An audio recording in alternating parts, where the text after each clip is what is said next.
Ողջունում եմ ձեզ իմ շատ սիրելի բաժանորդներ ջան։ Ուրեմն այսօր ձեզ հետ միասին ուզում եմ պատրաստել աշխարհի ամենահեշտ պարզագույն քաղցրավենիքներից մեկը, որը կոչվում է ալադի։ Ուրեմն ալադի պատրաստելու համար շատ հմտություններ պետք չեն, պարզապես պետք է պատրաստել ճիշտ որակի խմոր, այսինքն խմորի թանձրությունը, սիրելիներս։ Ուզում ենք ավելի փափլիկ ալադիներ ստանալ։ Դրա համար մեզ անհրաժեշտ է վերցնել մածուն, բայց եթե չունեք մածուն ձեռքի տակ կեֆիր կոչվածն շատ լավ է ստացվում դրանով։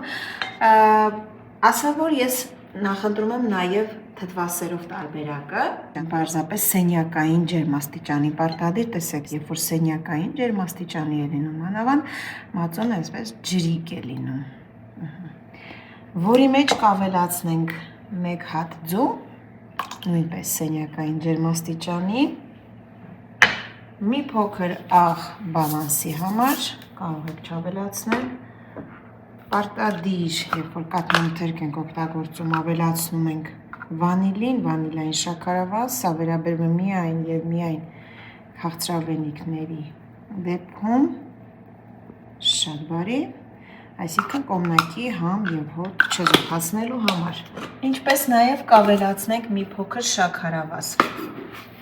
Մի փոքր ասելով 1-ից 2 ճաշի գթալ։ Շաքարավազի չափաբաժինը չենք չարաշահում։ Ինչու՞։ Շատ քաղցր խմորը այսպես արագ այրվում է եւ խաբուսիկ պատրաստ տեսք է ընդունում այսպես։ Լավ հարելուց հետո կարող ենք ավելացնել նաև ալյուրն ու փխրեցուցիչը կամ սոդան, ինչ որ կնախընտրեք, ալյուրը սական եմ կշեռքով, որպեսզի ձեզ հստակ չափաբաժին ասեմ, բայց եւ այնպես ավելի ճիշտ է ցուցադրել խմորի որակը, որպեսզի չսխալեք, քանի որ գիտեք ալյուրները տարբեր կերպ են կլանում հեղուկը։ Նախատեսված առաջին բաժակը կավելացնեմ, որի վրա նաև կավելացնեմ իմ դեպքում փխրեցուցիչ, եթե ավելացնելու եք սոդա, կարող եք ավելացնել հենց կաթնամթերքի հետ։ Լավ խառնում եմ, չափաբաժինը, բայց արդեն քիչ, այսպես։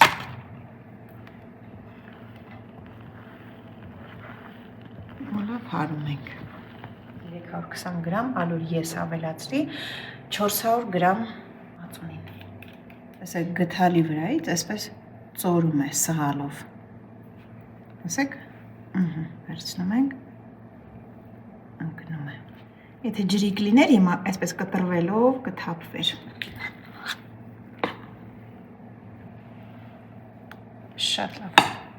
Հիմա դուք կարող եք խմորը, ասենք, մի կես ժամով թողնեք, որ հանգստանա, բայց կարծում դրա կարիքը չկա, կարող ենք արդեն տապակել եւ ճաշակել, գնանք կրակի մոտ։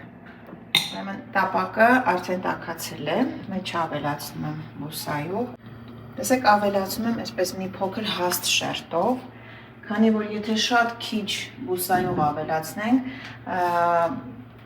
ալադիները կլանելու են արագ իրենց մեջ եւ սկսել են այրվել։ Այնպես որ մի փոքր ավելի շատ պետք է լինի բուսայողը, որպեսզի հնարավորություն լինի տապակվելու։ Երբ որ բուսայողը տապակի մեջ տաքացել է, կարող ենք արդեն ուղարկել այստեղ խմորը, այսպես գթալ։ Շատ չենք լցնում, որպեսզի ներսից խմորը հասցնի թխվել։ Կրակը միջինից ցածր է։ Խոհանոցային պարկ չեմ օգտագործում, դրա կարիքը չկա, հենց այսպես էլ արդեն իր տեսքը ընդունում է խմորը, պետք չէ բարդացնել, քանի որ սա շատ հասարակ մի բան է։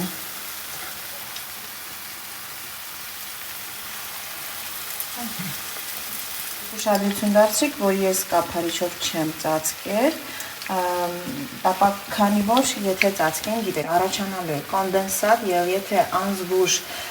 շրջեք, վերցնեք, ասենք վրայից կափարիչը, եթե մի փոքր, մի կաթիլ անգամ կոնդենսատ ջուր կաթա այս բուսայողի մեջ, ինչ հրավառություն տեղի կունենա ձեր խոհանոցում, այնպես որ դա չենք անում եւ շրջում ենք ամենահարմարը պատառաքաղի օգնությամբ, ահա այսպես, տեսեք, ծայրից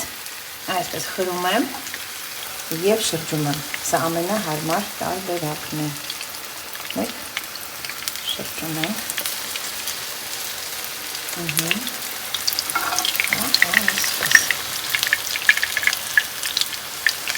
տեսեք ոնց են նրանք բարձրանում իրենց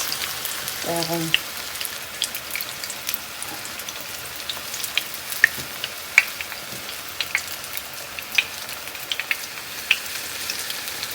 ինձ կողմից էլ լավ կարմրել են, իմիջայլոց կարմրելու ես աստիճանը որոշեք ինքներդ, քանի որ մեկը ավելի կարմիր է սիրում, մեկը ոչ այնքան, կամ կողքի կարող եք շուտ տալ, դե գիտեք, եթե բուսայուղը այսպես չի ծածկում ամբողջությամբ, այս կողքերը բաց գույն են ստացվում, բայց եւ այնպես իհարկե թխված, կարող եք շուտ տալ նաեւ կողքերից թխել,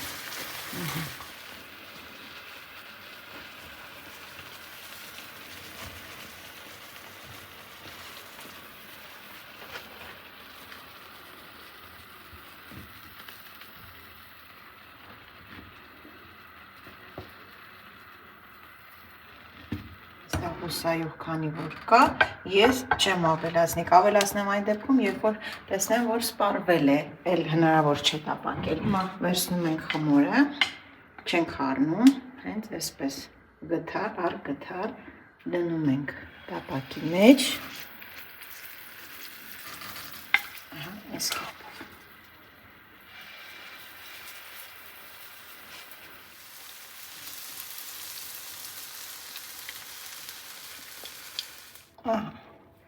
և վերջինը, ապլիկ են, ինչքան լավն են ու թխված,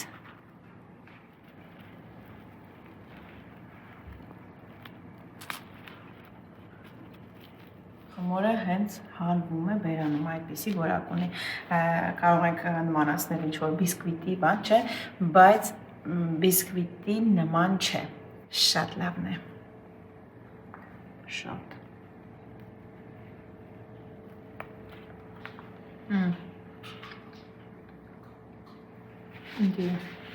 պատրաստեք, ինձ գրեք տեսնեմ